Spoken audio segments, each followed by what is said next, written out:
Well, today is an important day. We got a lot going on, so it is, I don't even know what today is. Sometime in May. It's late for what we're used to planting summer things by. And there's a certain sign that you have to wait for if you're in the South. I don't know about everywhere, but if you have a place where brambles grow, this is something you have to watch out for. And you should not plant your summer things in the ground before this happens, unless, say, you're doing like what we did where we planted the tomatoes in the ground, like five weeks before the last frost and had them protected. But if you have transplants, or if you're going to plant your squash and beans and cucumbers, all those things, don't do it until you see this one sign, and I'll show you what that is. We're going to go in here, check some things out. I'm going to unlatch the electrical part, put it up here where it's not going to shock. I don't know if I can do this one-handed. Let's see, can I do this one-handed? Maybe. There we go. All right, so unlatch this, and now the fence is open where I can go in without a gate. So Michael ended up mowing all this tall grass down because the chicks weren't really eating the tall stuff. They'll like the new tender growth, and the chicks are all gone. They're not over there, they're not down there, but they are right there. So when Michael was mowing, he found that is an elderberry patch, and the chicks are all over in the elderberry. So you can see him mowing. This is gonna mulch all this and might make all the grass in here grow healthier, getting all this nice mulch, and which will turn into compost. It'll help the grass grow just by helping with moisture, but it'll end up feeding the ground here shortly. Let me see the little chickies. Let's see if they'll come to me. Oh. Hey, sweetie. Here, chick. Here, chick. Y'all gonna come see me? I haven't come to see you in a bunch of days. I haven't been doing good. Well, hello, Miss Wyoming. You doing good with the other chicks now? No problems? No fussing and fighting? Hi. Hey, sweetie. You come see me? Hey, chicks. So y'all having fun in there? Let's go check out them elderberries. Alright, so this whole area is elderberries. So that's exciting. I don't know if they're going to bloom this year or not, but hopefully they will. They should. Y'all having fun? Oh my goodness, look what I just found. We haven't been getting any eggs from Miss Wyoming for several days. You see what I found? Now I know why. Well, I'm sorry we thought negative of you in Wyoming. We thought you just weren't laying. Okay, here's your sign. Do you see all them white flowers everywhere? You do not plant your summer stuff before you see these white flowers. I don't care what the temperatures are. I don't care if it's 80 degrees, which we've had many times above 80 degrees. These are blackberries. There is something called a blackberry winter. And when the blackberries bloom, it will get cold again. I don't care what the temperatures have been. I don't care what the forecast says, it will. We've watched it year after year. Last year, I think it was, everybody had planted everything. You saw it on all the Facebook groups. There was just all of a sudden this one night, the whole country, like everybody was having a freak freeze that was coming in, and everybody was panicking because they'd all put all their summer stuff out, and there was going to be, 32 or below all across the, the warmer areas of the country. I don't know why it is, but it is. There will be another, and it will be your last cold snap when the blackberries bloom. So yesterday, I had the kids put the cups and the jugs back on the tomatoes and the peppers to protect them because it's supposed to get cold again. Now, they were saying the next 3 days will be, they're saying in the 40s, but like 40 or 41, so it could dip lower than that. But it can also, we've had it where it's many degrees different than what they claim on the weather, so it can be less. But oftentimes for the blackberry winter, they are saying even in the 20s or 30s. So this is a little bit warmer, but we got to that point where I wanted to plant by the moon, and the blackberries had not bloomed yet. And there were some locals that they had talked to, and they were saying never in this area plant before May 15th. And that is closer. I don't even know what the date is. I'm gonna have to look because that's gonna bother me. But it's closer to May 15th now. Normally where we're from, the last frost is around April 15th, and you would, May is your safe time. So normally we plant at the beginning of May. And anyway, everybody was saying, they talked to multiple locals and they said never plant before that. But it's blooming later here than what we're used to. And there you go. There's the blackberry winter. So after these next few days of cold, it will be time to plant. Actually, right now is the time of the lunar month that you don't plant. And so so today is Thursday, I think. So next Wednesday will start when you can plant leafy things again. And so I'll have a few more things to put in, but then the next week is when we'll put all of the beans and melons and cucumbers and squash and anything like that we're going to do. So watch for your blackberry winter.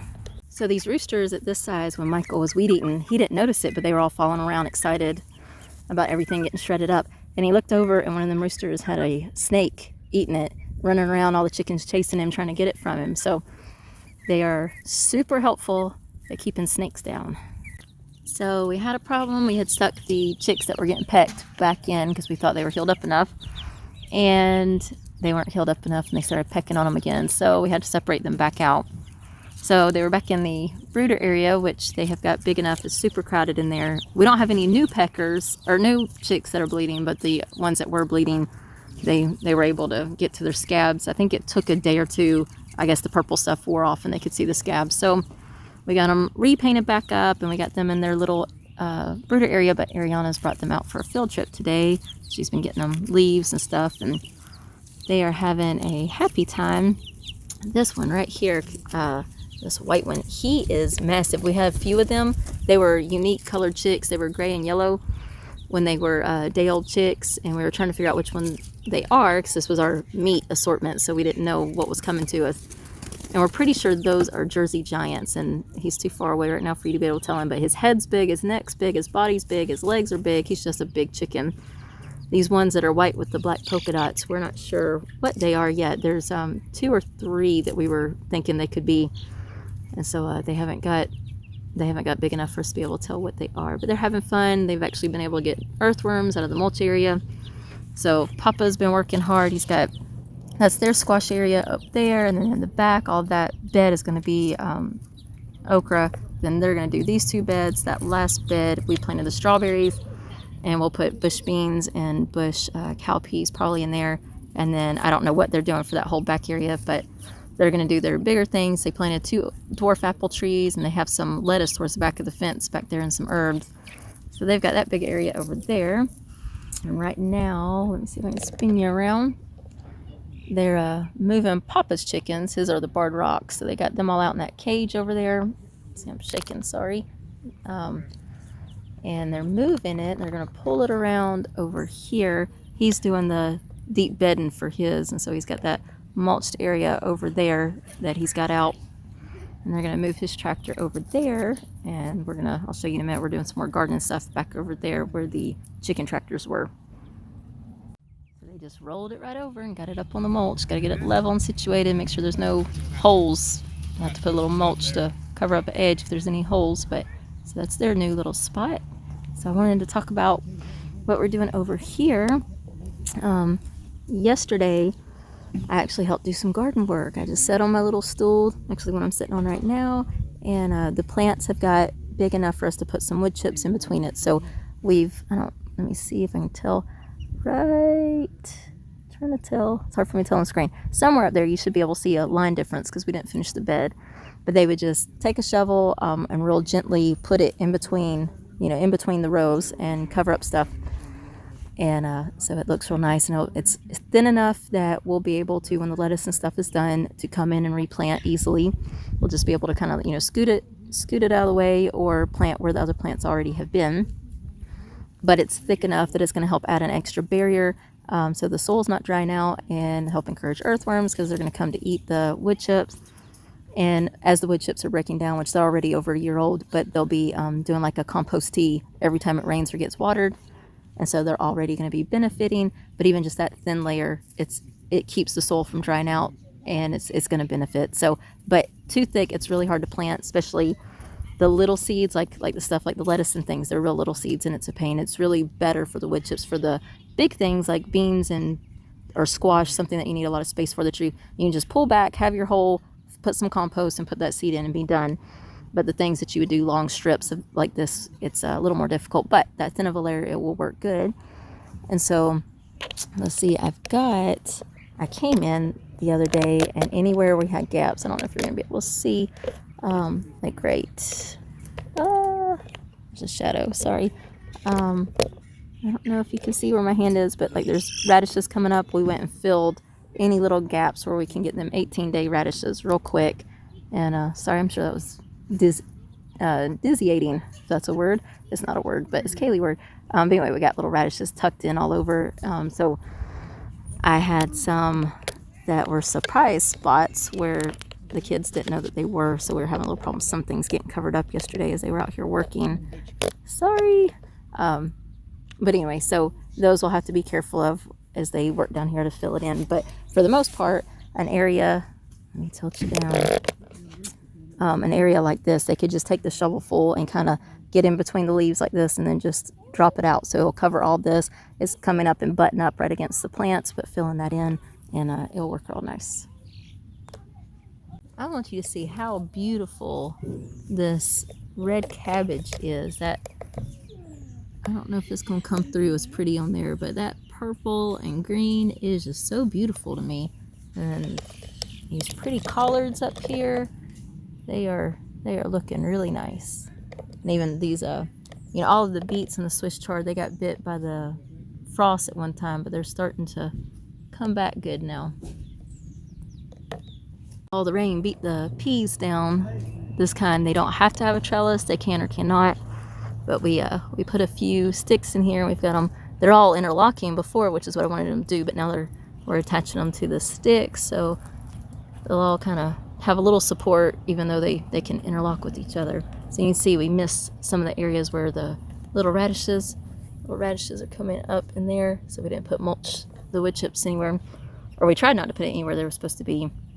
And because of blackberry winter, we got our cups back out. And I do have ground cherries that have come up. I was able to see now there's some in some of the holes where it's definitely the same leaf on them, so we're happy with that. The strawberries, those right there, they're looking happy right there, and that one's looking happy. We got new growth, so I'm excited about that.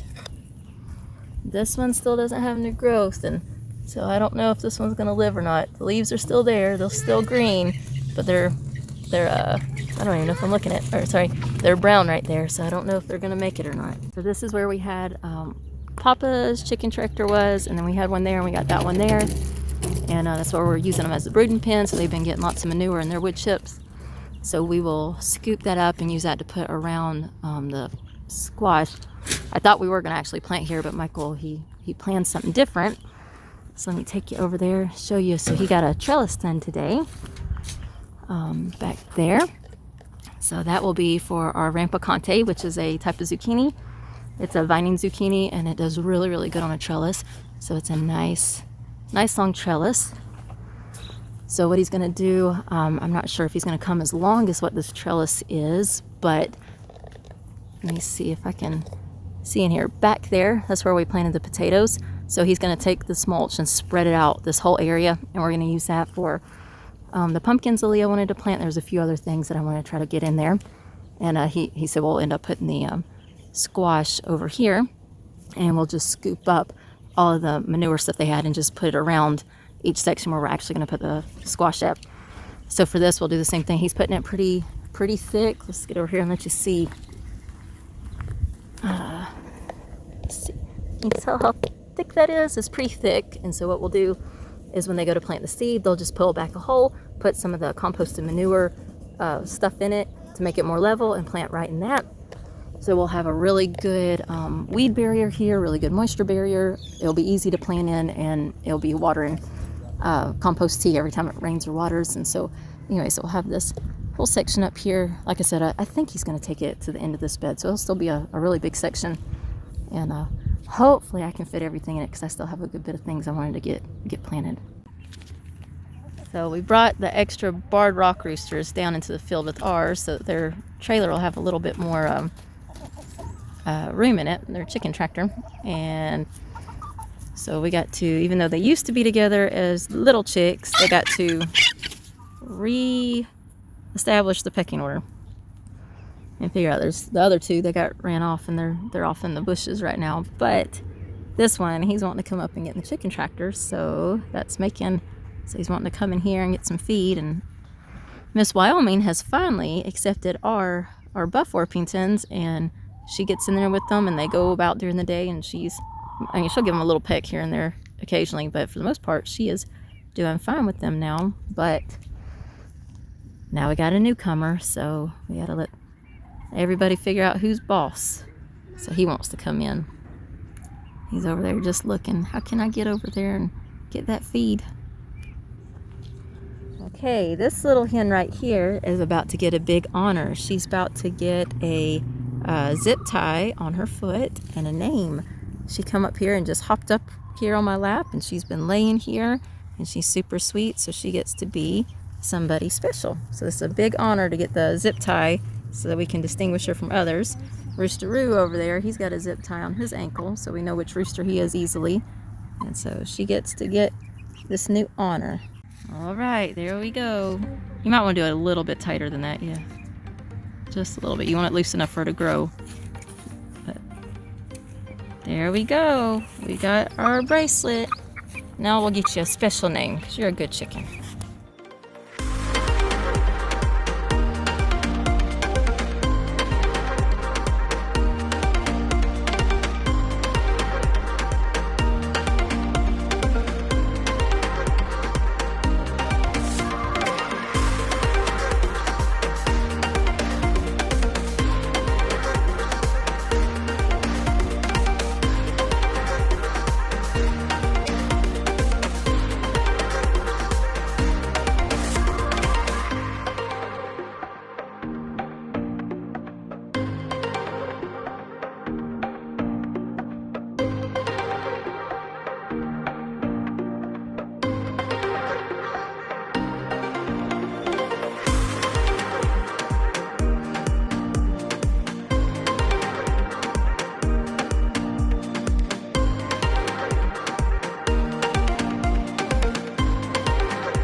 What you doing, Joe?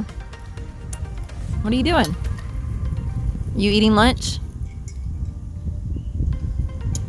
That was more like breakfast. More like breakfast? No, it's not breakfast. I know. But we usually have desserts for breakfast. What are you putting in your yogurt, Joe? What's that?